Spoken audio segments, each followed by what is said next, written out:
बहू का कलेश। अनुभव अपनी माँ तारा से बहुत प्यार करता था। वो अपनी माँ के एक इशारे पर जो भी वो कहती वो सब कर दिया करता और इसी बात का घमंड तारा को था। ऐसे ही एक दिन तारा की भाभी उससे मिलने उसके घर आती है, जहाँ वो देखती है कि तारा के कहने से पहले ही अनुभव चाय बना कर ले आता है। अरे अनुभव बेटा, क्या बात है, तुम तो अपनी माँ की बहुत सुनते हो। लगता है तुम जोरों के गुलाम नहीं, माँ के चमचे बनोगे। माँ जी, अगर मैं अपनी माँ की सेवा नहीं करूँगा तो कौन करेगा? और अगर मुझे दुनिया वाले माँ का चमचा कहते हैं तो कहने दो। मैं तो हमेशा अपनी माँ की फिक्र इसी तरह करूँगा। ये तो बहुत अच्छी बात है। वैसे तारा, तुम्हारे तो भाग्य खुल गए, इतना अच्छा बेटा जो मिला है। एक मेरे बेटे को देख लो, कभी नहीं सुनता मेरी। आपने बिल्कुल सही कहा भाभी, मैं तो भाग्यशाली हूँ, इतना अच्छा बेटा जो मिला है। अब बस इतनी अच्छी बहू भी आ जाए घर में। अरे तारा, इसीलिए तो आई हूँ। मेरी नज़र में ना एक लड़की है, राधा नाम है उसका। अरे संस्कार तो ऐसे के पूछ मत, कूट कूट कर भरे पड़े हैं। अगर ऐसी बात है भाभी, तो मैं तो जल्द से जल्द रिश्ता लेकर जाऊंगी। तारा को अपनी भाभी पर विश्वास था, इसलिए बिना कुछ पता किए अपने बेटे अनुभव का रिश्ता राधा के घर ले जाती है।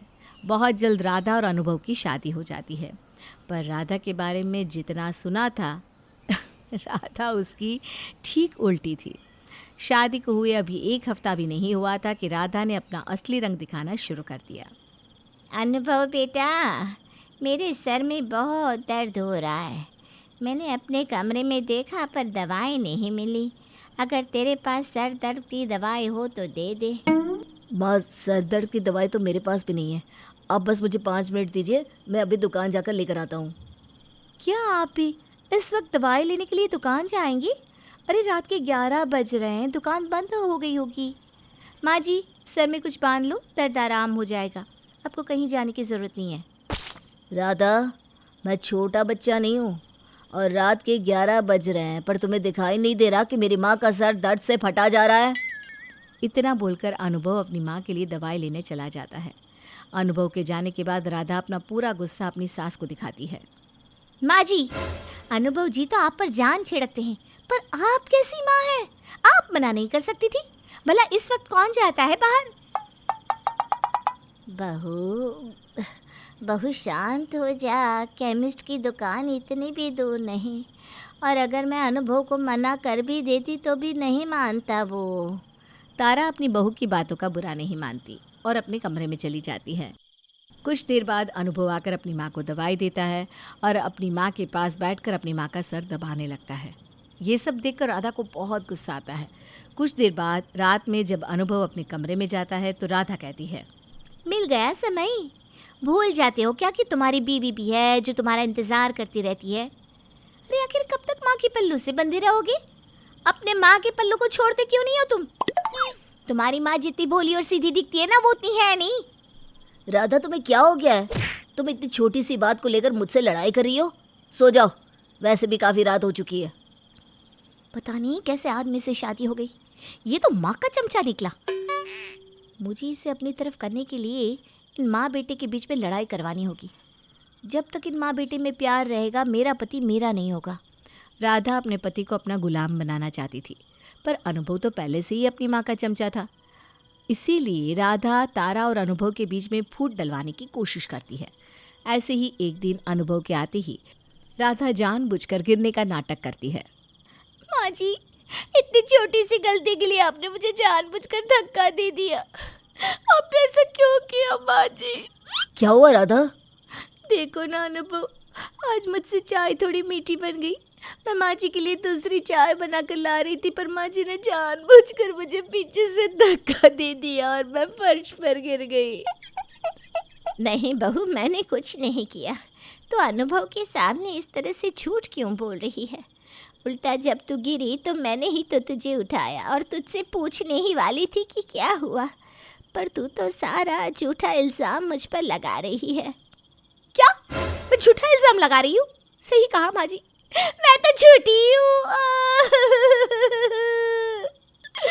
अनुभव जी आपकी बात पर विश्वास करेंगे।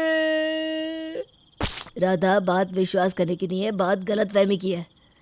ऐसा भी तो हो सकता है ना कि तुम्हें कोई गलतफहमी हुई हो, क्योंकि मेरी माँ कभी ऐसा नहीं कर सकती। मैं अपनी माँ को बहुत अच्छे से जानता हूँ। अनुभव राधा की बातों पर विश्वास नहीं करता और उल्टा राधा को ही समझाने की कोशिश करता है। ये देखकर राधा को बहुत गुस्सा आता है, क्योंकि राधा का प्लान फ्लॉप हो चुका था। समय यूं ही बीतता है। समय के साथ जानबूझकर राधा अपने पति के कान भरती और हमेशा अपनी सास की कंप्लेंट करती। ऐसे ही एक दिन, मेरा हाथ कितना जल रहा है अनुभव जी, क्या आप मेरे लिए कोई दवाई ला सकते हैं? दवाई? दिखाओ तो क्या हुआ अपने हाथ को। अरे राधा, तुम्हारा हाथ कैसे जला? तुम्हारा ध्यान कहाँ रहता है? तुम कोई भी काम सही से क्यों नहीं करती? चलो हम डॉक्टर से दवाई ले आते हैं। अनुभव जी, मैं बिल्कुल ठीक हूँ और ये हाथ काम करते वक्त नहीं जला था, लेकिन माँ जी ने। माँ ने क्या किया राधा? नहीं, रहने दीजिए अनुभव जी, आप मेरी बात पर विश्वास नहीं करेंगे, क्योंकि आपके लिए तो आपकी माँ ही सब कुछ है। चाहे फिर एक दिन मैं मरी क्यों न जाऊं। राधा बेचारी बनने का नाटक करती है और अनुभव को उसकी माँ के खिलाफ भड़काती है। धीरे धीरे समय के साथ अब अनुभव भी अपनी बीवी की बातों में आने लगता है। ऐसे ही एक दिन अनुभव ऑफिस जा रहा होता है और वो देखता है कि उसकी माँ और राधा के बीच किसी बात को लेकर बहस हो रही है। अरे मेरे तो करम ही फूट गए तेरे जैसी बहू पाकर।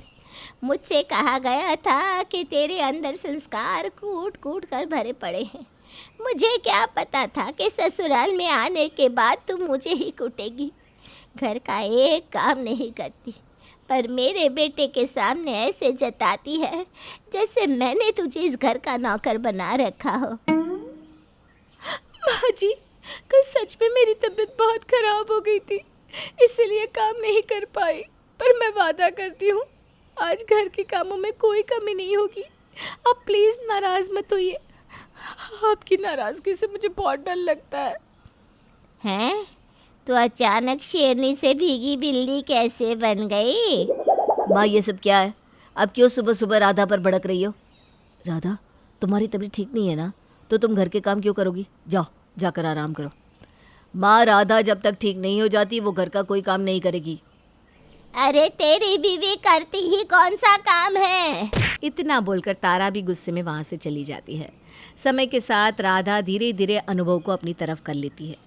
अब इसी तरह से कुछ दिन बीत जाते हैं और अनुभव हमेशा राधा की साइड लेने लगता है। ऐसे ही एक दिन तारा घर में झाड़ू लगा रही थी। राधा आराम से बैठकर टीवी देख रही थी, पर अनुभव को आता देखकर जानबूझकर राधा अपनी सास का झाड़ू पकड़ लेती है और रोने का नाटक करती है। बस कीजिए माँ जी, आखिर मुझे झाड़ू से क्यों मार रही है? गलती क्या है मेरी? माँ, आपकी हिम्मत कैसे हुई मेरी बीवी पर हाथ उठाने की? आज तक आप मेरी बीवी को नीचा दिखाते रही, उसे खरी खोटी सुनाती रही। मैंने आपसे कुछ नहीं कहा, पर अब मैं अपनी बीवी के ऊपर और कोई अत्याचार नहीं सहन करूंगा। अनुभव बेटा, तू पागल हो गया है क्या? मैं क्यों तेरी बीवी को मारूंगी? अरे मैं तो घर में झाड़ू लगा रही हूँ और तेरी बीवी आराम से टीवी देख रही है। माँ, मैंने खुद देखा है। अनुभव, तेरी बीवी एक नंबर की नौटंकीबाज है। ये हम दोनों के बीच में लड़ाई लगवाना चाहती है। मैंने तेरी बीवी को नहीं मारा, बल्कि उसने तुझे आता देख जानबूझकर मेरा झाड़ू पकड़ा, ताकि तुझे ये लगे कि मैं तेरी बीवी को मार रही हूँ। बस करो माँ, मैं अब और बर्दाश्त नहीं कर सकता। अब से मैं और राधा आपसे अलग रहेंगे। मुझे आप पर विश्वास नहीं है।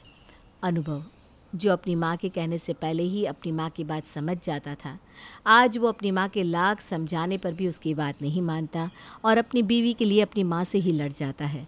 ये देखकर तारा के दिल को बहुत ठेस पहुँचती है, पर तारा भी खुद को समझा लेती है कि अब उसका बेटा उसका नहीं रहा।